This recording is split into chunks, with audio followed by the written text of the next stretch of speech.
Hello everyone. Welcome to the third part of data modeling and ER diagram.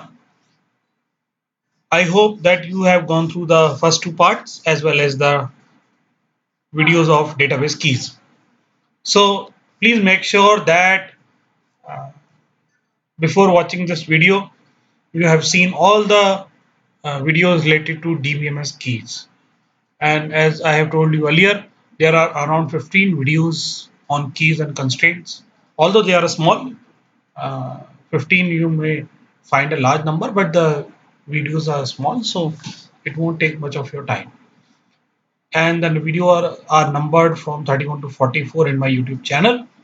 So kindly make sure that you have seen all those videos, including the video number 33 of ER diagram intro. Okay. So let us move ahead. We know that there are two modeling techniques. In the previous video, we have seen what is data modeling. Why do we require data modeling? So today we will focus more on ER model. So what is an ER model? You know, there are three types of model, uh, conceptual, logical and physical. So ER diagram is a high level conceptual data model. It doesn't go into the details of data like it is integer or varchar or it is not specific to Oracle or MySQL. It simply shows you a high level design, that is conceptual model. Okay, that we have seen in I think previous video or previous tutorial. Okay, so what is an ER diagram? ER diagram is a detailed logical representation of data for an organization or a business area. And why we are making it? Because we have to design the tables of the project, and it is expressed in terms of entities, attributes and relationships. What else we can say? ER diagram is a graphical representation of ER model. Okay, so what is an ER model? An ER model is something we try to represent the real world aspects or uh, the context of a organization or a business area or a problem or a project in terms of entities and relationship. And when we draw it with the help of ER diagram components, it is called as ER diagram. Okay. So ER diagram was introduced in 1976 by Peter Chen, and there have been certain modifications to it. Different people have come out with some more additions to it, but more or less it has been the same. So broadly, two models are followed. One is Peter Chen model, and another is Crowfoot model. Okay, you will come to know that about Crowfoot model also. Don't worry about it. So another one is Crowfoot model. Why we call it Crowfoot model? You will very soon come to know. So ER model, again, I am emphasizing again and again because it takes a lot of time you to understand this concept. So ER diagram views the real world as a set of objects or entities and relationships. So whatever project you are making a project of restaurant, you are making a project of clinic, you are making a project of motorcycle service showroom or whatever, that is called a real world, and you want to model that real world in terms of entities and their relationships. So it becomes easy for the IT engineers or programmers or developers to design the schema of the project or the requirement. Okay, schema means the all the tables that are required in that project, that we have seen in earlier previous examples also. So this is the typical ER diagram. We have seen it earlier also, that after going through some company, we came to know that there are number of departments in it and there are number of employees in it. So we have drawn this ER diagram that employee works in department. This is the simple way. And what are all these that we will see today? So and the purpose of ER diagram is to capture the richest possible understanding of the meaning of data necessary for an information system. Okay, means whatever project you are making. So ER diagram helps us you to understand the data requirement of that project. Okay, and again, same thing.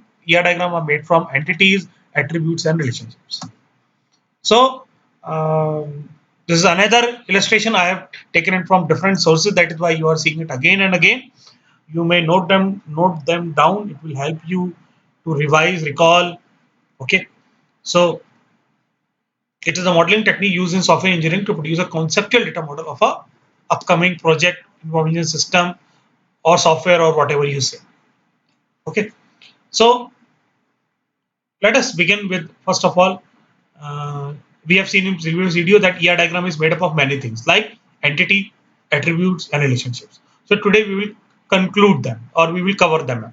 So let us begin. See, there are again some notation that I have compiled from different sources. You may find an entity in rectangle. You may find a weak entity in double bordered rectangle, a relationship in a diamond, identifying or dependency relationship in double diamond. Okay. Similarly, attribute simple oval, key attribute with underline, weak attribute with dotted underline, uh, derive attribute with dotted border. Okay, and multi-valued attribute with double ellipse. And these are cardinalities that we will see very soon. That is one to one, one to many, or many to many. Okay, and this is what I was talking about, that Crowfoot model. Sometimes in one to many you will see like this: one to one, one to many, one to one. This is Peter Chen model. Whereas in Crowfoot model, what is the case? You will find something like this, like one to many. This is the many. This looks like a crowfoot. That is why it is drawn it like this. Okay, don't worry about it. You might be confused right now, but as we will move ahead, it will be very simple for you. Okay. So first of all, what is an entity? You know very well, an entity is something for which you want to store the data, to be in simple words, or which you say for which you want to create a table. If you talk in a very simple language, what we can say that uh, something for which a table will be created. Okay, so this is what a very vague definition of table entity is. Something for which a table will be created, like student, department, patients, customers, bank account. All these are examples of entity. And how do you come to know about entities? You come to know entities from detailed requirement analysis of the project that you are going to do. You go to that place, you study it, and from there, from your engineering experience, from your computer science software development experience, you identify those entities. Okay, so entity may be an object, it may be a place, it may be a person, it may be event. For example, a bank account. A bank account, you cannot see a bank account, but it exists. But a student you can see. So it may be a event, it may be a object, it may be a person, it may be a process also. So like this, student study in college. So college and student both are entity. Now come to important thing: entity type, entity set, entity instance, and type of entities. All four are different.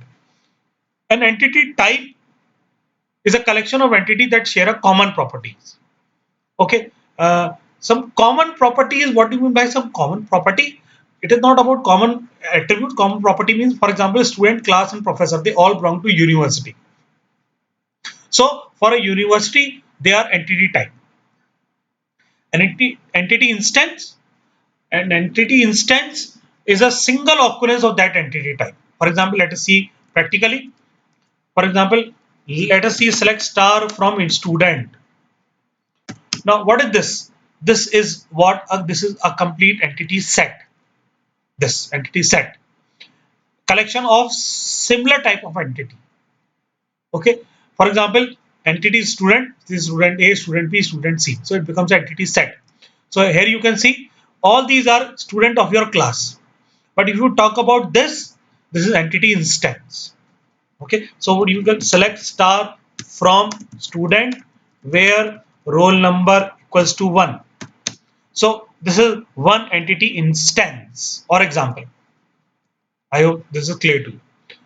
Okay, so entity instance is the single occurrence of an entity type.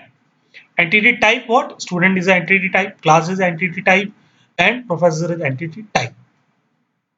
Okay, so there are three things right now: entity type, entity instance, entity set. Now there is one more coming: types of entities. This is something different. There are two types of entity: strong entity and weak entity. Now because you have already done keys, you know what are primary keys, so it is very easy for you to understand. An entity which has the power or which has its own certain attribute which can be used as primary key, or with the help of which you can uniquely identify it, is called as strong entity. Okay. Whereas there are certain entities that you will come to know later on, which might have a primary key column, but still their unique identification or existence is difficult to derive with the help of them alone. They need some help of other entities. Such type of entities are called as weak entity. Okay, and weak entity is shown as double diamond and double this rectangle. So, for example, an employee might have number of dependents. Dependent means spouse, children, and a children that a child might have a Aadhaar number, but that Aadhaar number is not very relevant to that company unless that Aadhaar number is linked to the employee ID of that company. So it means all the dependent might have a primary key like Aadhaar number, but unless it is combined with employee ID, it is of no use for a company. Okay, so that is why we call it as a weak entity. Okay, it is not like that key; it does not have a primary key. It has a primary key, but its existence depends on another entity, like employee. That is why we call it as weak entity. So both strong and weak are shown as rectangle. But it is a single bordered rectangle, it is a double bordered rectangle. Okay. Uh, this is what this was about strong entity and weak entity. So the second thing was attributes. So attribute you know very well. An attribute is a property or characteristics of an entity. And an entity cannot exist without attributes. In other words, you can say a table cannot exist without columns. For example, these roll number, name, city, these all are attributes of student. When you create a table, we call it as a table and columns. But when you are dealing in ER model or conceptual model, we call it them as attributes. Okay. So an employee can have many attributes like employee ID, employee name, gender, salary, etc. So again, there are many types of attributes like simple attributes. A simple attribute is something which directly becomes a column of a table. Okay, and it cannot be further divided. For example, employee ID, employee name, gender, employee age, salary, mobile number, they all are simple attributes. Now, another type is key attribute or primary key. How a designer will come to know that while making a table, which column has to be made primary key. So you highlight it by underlining it. So if certain attribute has underlined below it, then the designer comes to know that this column has to be made as primary key of this table. So employee ID, employee name, gender, they all are simple attributes. This is also simple, but this one will become primary key or key attribute. Okay. Then there are sometimes there are requirement where you need to show composite attribute. For example, address. But address is made up of street, city, lane number, pin code, area code, etc. Similarly, name might be made up of first name, middle name, last name. So what we have done, we have shown it like this. Employee has name, but name will be divided into first name, middle name, last name. So at the table level, these three columns will be created. So it means name is a composite attribute in this case. Okay. So uh, while conversion into tables, this thing helps the designer to decide number of columns. Okay. Again, derived. See, for example, let me show you if we have data birth, select star from EMP, select star from employee.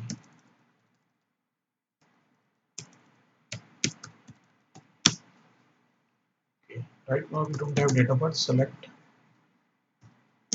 star from test. Do we have this test table? Okay. Let me. I will make up a table. Then I will show you. So we have a column called employee ID, employee name, date of birth. Okay, and employee address, whatever is the case. Now we never store the age of the employee. we always store date of birth. But with the help of date of birth, we can take out age. So such type of attribute are called as derived attributes. Okay. So and derived attribute is always shown as a dotted border ellipse.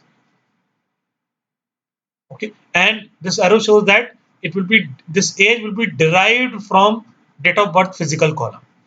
So in table you will have a date of birth column, but in software age will be displayed, and this age will be calculated from date of birth. You will learn about this in my upcoming videos related to dates, that how to deal with date and time in Oracle. So you don't worry about it. Okay. Similarly, employee can have more than one phone number, mobile number also. So for example, here you can see that employee or a student has roll number, name, city, balance. There might be a column called as email, but a student can have more than one email. So you need to handle it. That we will learn in normal form. But right now you need to understand that for a given primary key, employee will have only one name, one age, and one salary. So they are called as single valued attributes. But it can have more than one mobile number and email, and they are called as multi-valued attributes. Okay, and it is shown as double ellipses. How they are converted into table, that we will see during normal forms and fourth normal forms. You don't worry about it. This all will be covered. Right now we need to know these terms, that what are multi-valued attribute, what do you mean by this double bordered ellipse, what do you mean by uh, this we have seen double bordered rectangle. As I've shown you here in this diagram, that they this is the summary of whatever we have done so far. The entity, weak entity, relationship, dependency relationship, attribute, key attribute, weak. This is a weak key attribute, means a key of weak entity. Okay, don't worry about it. This all will come later on with an example table. Similarly, we have seen drive attribute, we have seen multi-value attribute. Okay, so this is how an ER diagram is made up of. So it helps you to decide tables and also decide the columns of a table. Okay, so if we come back to this example, the employee works in department. Now you can very well easily understand. And this was what relationship, that we will see very soon, that what is relationship, type of relationship, cardinality, mapping cardinality, one to one to many. Like here, right now it is not there, but uh, an employee works in a department, single department, but a department can have many employees. So from department side, there is relationship of one to many, but from employee side, there is only, this is you call it many employee works only in one department. Okay. So this is what how ER diagram is made, and it is converted into tables. Like I have shown you in previous video also, that uh, for this ER diagram we have created two tables, that is select star from EMP. This was our employee table, and select star from department. So this was our example tables. This is one employee table, and this is one department. Okay. So the last critical part remaining of the CR diagram is relationship. What we have seen in this previous CR diagram, that this employee has department. So this is a relationship. Similarly, student study in college. So this study in is a relationship, and this one employee works in department. So this works in is a relationship. So let us see about this. What is this relationship? So relationship is an association between one or more entity types. And this is a, you can see this is a glue that hold together components of ER diagram. And relationship are of many types, like unary, binary, ternary, as the name is clear. When it is between one to one, it is called as unary. When it is between two entities, it is called as binary, and it is more than one entity, it is called as ternary. And only one entity is involved, it is called as unary. Okay, so in the next tutorial, we will summarize and finalize this topic. Uh, Please go through it again, make notes, and very soon we will come up with the next relationship tutorial. With this, thank you very much. See you in next video.